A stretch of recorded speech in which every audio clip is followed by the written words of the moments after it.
8 de junho, completará 4 meses da prisão do Felipe Martins, sem que ele tenha sido sequer denunciado por algum crime. Sua prisão foi baseada num possível risco de fuga por ele supostamente ter saído do país e voltado sem usar o passaporte e, assim, supostamente burlando os sistemas migratórios. Essa possibilidade já foi derrubada algumas vezes com provas apresentadas pela defesa dele. A PGR já pediu a liberdade do Felipe 2 vezes. Só que ele segue preso. Enquanto todo mundo tenta entender a manutenção da prisão do Felipe, os fofoqueiros de plantão acreditam que o Felipe pode estar preso para que ele se sinta mais motivado a fazer uma delação premiada. Mas isso é só uma fofoca que nos lembra, sei lá por quê, a soltura do Mauro Cid. Moraes homologa acordo de delação e manda soltar Mauro Cid, ex-auxiliar de Bolsonaro. Militar deixou a prisão na tarde daquele sábado, após 4 meses. E assim, levando para esse lado de que o Cid, após 4 meses preso, após ter delação homologada, foi solto, o Congresso brasileiro está prestes a discutir uma matéria que terá uma repercussão nacional gigantesca. Para você entender, a proposta, se aprovada, impediria que a pessoa que estivesse presa pudesse fazer uma delação premiada. Como a delação deve ser feita de livre e espontânea vontade, você não poderia usar esse recurso como chantagem para tirar alguém da cadeia ou não. E quem propôs essa ideia foi Valdir Damoso, do PT, em 2016. Época da Lava Jato. Eu vou deixar vocês ouvirem a jornalista lulista que apurou junto ao Valdir Damoso o que ele acha da sua proposta estar em discussão no cenário político, e eu já explico por que o PT está constrangido e, ao mesmo tempo, muito irritado.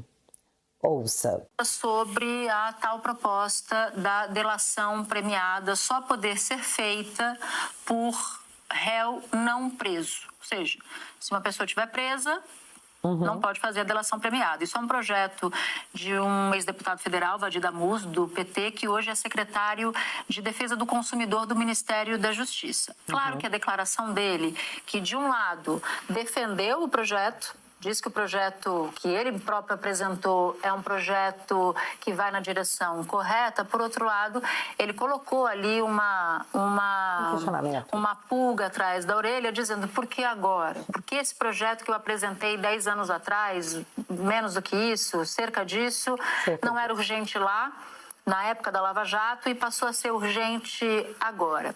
O problema é que, ainda que o ex-deputado Valdir Damoso tenha feito essa ressalva, que o secretário tenha feito essa ressalva, a leitura geral no governo e fora do governo foi de validação de uma articulação que o Arthur Lira está fazendo para contemplar a extrema-direita, no sentido de beneficiar aquilo que querem bolsonaristas, que querem a anistia de Bolsonaro, e por aí vai. Embora Bolsonaro não tenha sido condenado em nada, porque os inquéritos quase não foram relatados ainda, estão em vias de. A Miriam Leitão fez uma entrevista com o diretor-geral, o programa dela, da Polícia Federal, e disse que muitos deles, alguns deles, caso da Joias, por exemplo, está quase pronto. Mas ainda assim, os bolsonaristas estão preocupados com isso e tentando viabilizar formas de anistiar aqueles que foram condenados ou são investigados nos atentados de 8 de janeiro, mas também, eventualmente, contemplar o próprio Bolsonaro com essa história da delação. Beleza, ela está falando aqui de 2 projetos e a gente vai explicar por partes. Sobre a questão das delações invalidadas após a prisão, os jornais lulistas estão em pânico por causa disso aqui. Em manobra para salvar Bolsonaro, Lira pauta projeto de petista para anular delações. Iniciativa surpreende governistas que pedem adiamento de votação. Se esse projeto for aprovado, a delação do Cid poderá ser anulada, tanto na questão da famigerada tentativa de golpe, que a maioria da população não acredita que aconteceu, mas que alguns têm convicção, como o caso das joias, que todas foram devolvidas, além da questão do cartão de picadinha, que os caras têm planos, segundo a mídia, de indiciar Bolsonaro e mais alguns ainda em junho. Se indiciarem, esse projeto passar, a delação do Cid pode cair.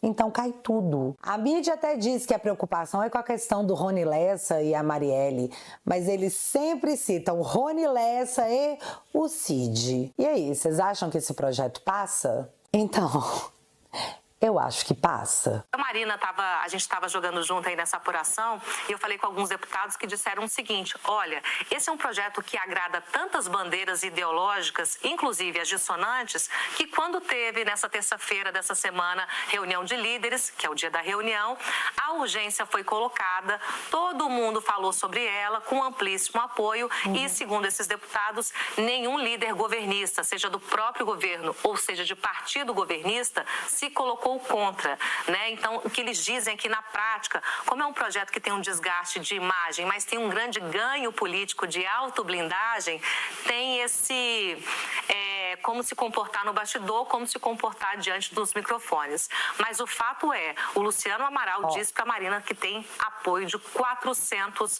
parlamentares. 400 parlamentares.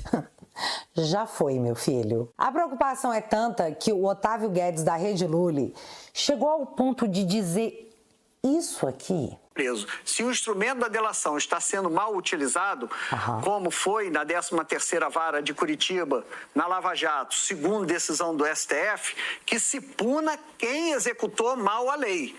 Mas mudar a lei por conta de um problema, por conta de uma má execução, existe remédio, lei de abuso de autoridade. Eu só queria fazer um comentário antes de eu comentar a fala do Otávio Guedes.